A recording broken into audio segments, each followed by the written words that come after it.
Shri Venkateswara gold తాకట్టులో ఉన్న మీ బంగారాన్ని విడిపించి కొనబడును.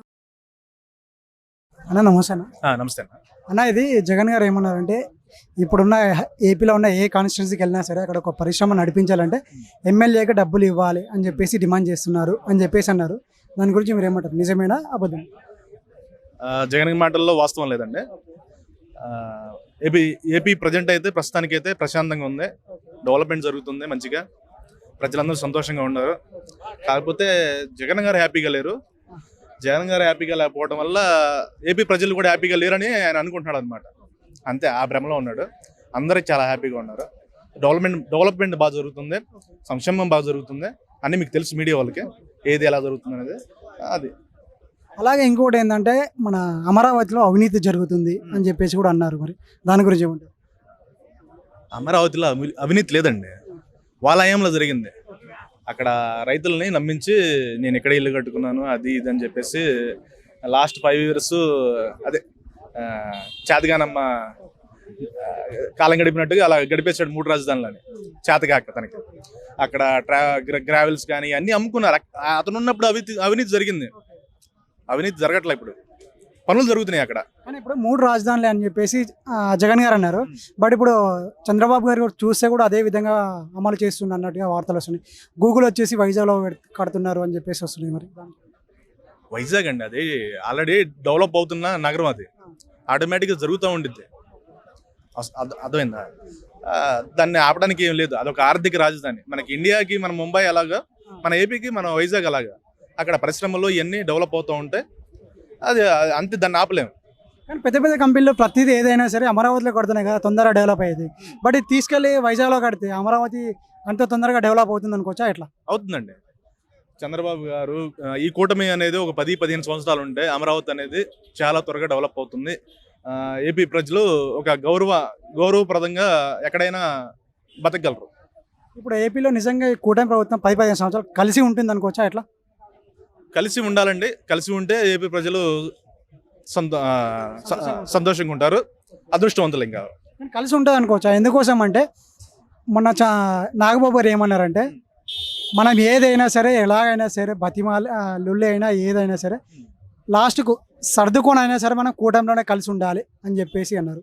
అంటే సర్దుకోవాల్సిన అవసరం ఏముంది? ఇప్పుడు జగన్కి ఏం పని ఉందండి? ఈ కూటమిని ఎడగొడితేనే ఆయనకి గెలుపు అనేది దక్కుతుంది. ఈ కూటమిని ఎలా చీల్చాలనేది ఆయన ముందున్న పెద్ద సమస్య అనమాట. ఈ కూటమిని గెలిస్తేనే ఆయనకి నెక్స్ట్ అనేది గెలుపు అవకాశాలు, గెలుస్తాడో లేదనేది పక్కన పెడితే అవకాశం గెలుస్తాననే నమ్మకం కుదిరిద్ది అనమాట. దానికోసం ఒకటి క్రియేట్ చేస్తూనే ఉంటారు. అది దానివల్ల చిన్నవి వస్తూ ఉంటే అవన్నీ మనం అర్థం చేసుకొని ముందుకు వెళ్ళాలని చెప్పేసి ఉద్దేశంతో అన్నారని నేను అనుకుంటున్నాను. సో అలాగే ఇప్పుడు పవన్ కళ్యాణ్ ఫ్యాన్స్ కూడా చాలా మంది అభిమానులు మా హీరో సీఎం అవ్వాలి అని చెప్పేసి అనుకుంటారు. మరి 15 సంవత్సరాలు కూటమిలో అంటే ఆయన సీఎం అవుతారా? మళ్ళీ కంపల్సరీగా అవుతారండి. ఏపీలో ఉన్న ప్రజలు ఏ పార్టీ వాళ్ళైనా దీన్ని ఆయన కంపల్సరీగా అవుతారు. ఈ 15 సంవత్సరాల్లో ఏదో టర్మ్లో ఆయన సీఎం అవుతారు, కంపల్సరీగా అవుతారు. ప్రజలు ఒప్పుకోరు ముందు ఆయన సీఎం కాకపోతే. అది కానీ మరి పవన్ కళ్యాణ్ గారు అన్నారు ఒక సందర్భంలో, నేను సీఎం అవ్వను, చంద్రబాబు గారు ఉన్నన్ని రోజులు ఆయననే సీఎంగా ఉంటారు అని చెప్పేసి అన్నారు. మరి ఆయన అదే దాన్ని ఏమంటారు అండి, ఎక్స్పీరియన్స్ మీద ఆయనకున్న నమ్మకం అండి. ఈయన ఉంటే ఇంకా బాగా డెవలప్ అయ్యింది. మెయిన్ ఇంటెన్షన్ ఏంది పవన్ కళ్యాణ్ గారికి, మన ఏపీ అనేది డెవలప్ అవ్వాలి, మనకు ఉంటే ఒక రాజధాని గొప్పగా ఉండాలి మన ప్రజలకి అన్న ఇంటెన్షన్. ఆయన ఉంటే ఆయనకున్న ఎక్స్పీరియన్స్తో బాగా డెవలప్ అవుద్ది అన్న ఇంటెన్షన్తో ఆయన ఆ విధంగా అన్నారండి. అంటే ఇప్పుడు 15 years వరకు ఆయననే సీఎం ఉండి దాని తర్వాత 15 years తర్వాత ఆయన ఎక్స్పీరియన్స్ తీసుకున్న దాని తర్వాత సీఎం అవుతారు అనుకోవచ్చు. అట్లా 15 years వరకు చంద్రబాబు గారు ఆరోగ్యంగా ఉంటే సంతోషమేనండి. ఉంటే పవన్ కళ్యాణ్ గారు కూడా ఒప్పుకుంటారండి. తర్వాత ఆయనైనా సీఎం అవ్వచ్చు. కానీ మరి కొందరు ఏమంటున్నారు అంటే ఇప్పుడు జనసేనకి టీడీపీకి పడట్లేదు, గొడవలు అవుతున్నాయి అని చెప్పేసి అంటా ఉన్నారు. చెప్పేది ఏముందండి, చెప్పాక మీ కింద అలా జగన్ గారు అదే పనిలో ఉన్నారు. ఆయనకి పని బాట ఏం లేదు.